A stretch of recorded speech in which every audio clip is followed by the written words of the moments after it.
Hey guys, welcome on my YouTube channel. My name is Ayush and आज की इस video में हम बात करेंगे कि अगर आप एनडीए, एयरफोर्स या फिर नेवी के एग्ज़ाम की प्रिपरेशन कर रहे हैं तो आपको मैथ्स के नोट्स को कैसे बनाना चाहिए और मैथ्स को पढ़ने का सही तरीका क्या होगा।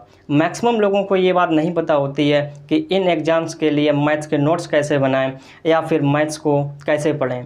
तो आज की इस वीडियो को देखने के बाद आपको इससे रिलेटेड जितने भी डाउट्स होंगे वो सारे ही क्लियर हो जाएंगे। अब बात आती है कि आखिरकार आपको अपने नोट्स कैसे बनाने चाहिए। तो देखिए, अगर आप एनडीए की प्रिपरेशन कर रहे हो या फिर एयरफोर्स की या फिर नेवी की, आपको मैथ्स को कुछ इस लेवल से पढ़ना है कि अगर आप एनडीए का भी एग्ज़ाम देने जाएं तो आप उसमें भी एक अच्छा स्कोर कर सकें।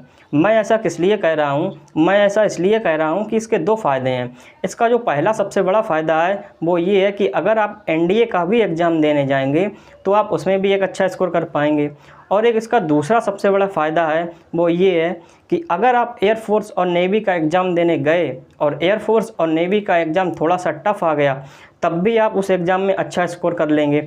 अब आप में से कुछ लोग कहेंगे नहीं, हमें तो सिर्फ एयरफोर्स की ही मैथ्स पढ़नी है, एनडीए की मैथ्स हमें हार्ड लगती है। तो देखिए, एनडीए की मैथ्स हार्ड नहीं होती है, हाँ, लेकिन अगर आप सिर्फ एयरफोर्स की मैथ्स पढ़कर एनडीए का एग्ज़ाम देने जा रहे हैं तो आपको एनडीए की मैथ्स डेफिनेटली हाई लगेगी।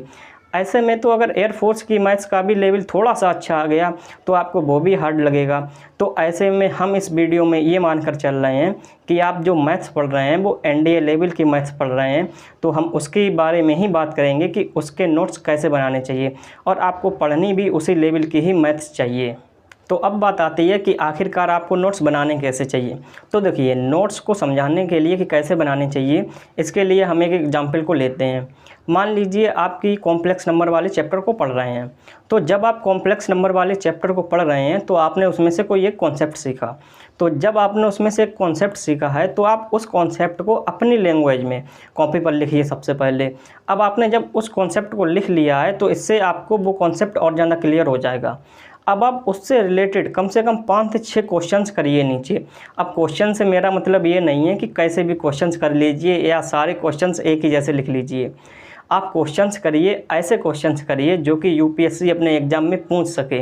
मतलब कि लेवल के क्वेश्चंस करिए, यूपीएससी के जो लेवल के क्वेश्चंस हों।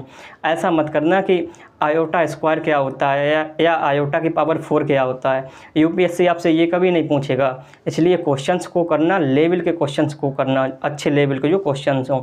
इससे सबसे बड़ा फ़ायदा क्या होगा? इससे सबसे बड़ा फ़ायदा ये होगा कि जब आप कॉम्प्लेक्स नंबर को मान लीजिए आपको कभी रिवाइज करना है, तो जब आप रिवाइज करेंगे तो आप पहले उस कॉन्सेप्ट को रिवाइज कर लेना।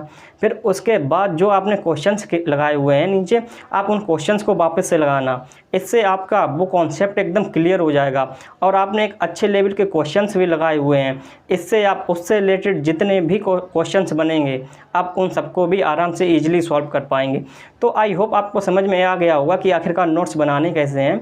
आपको सबसे पहले कॉन्सेप्ट को लिखना है, फिर उस कॉन्सेप्ट से रिलेटेड कम से कम 5 से 6 अच्छे लेवल के क्वेश्चंस करने हैं।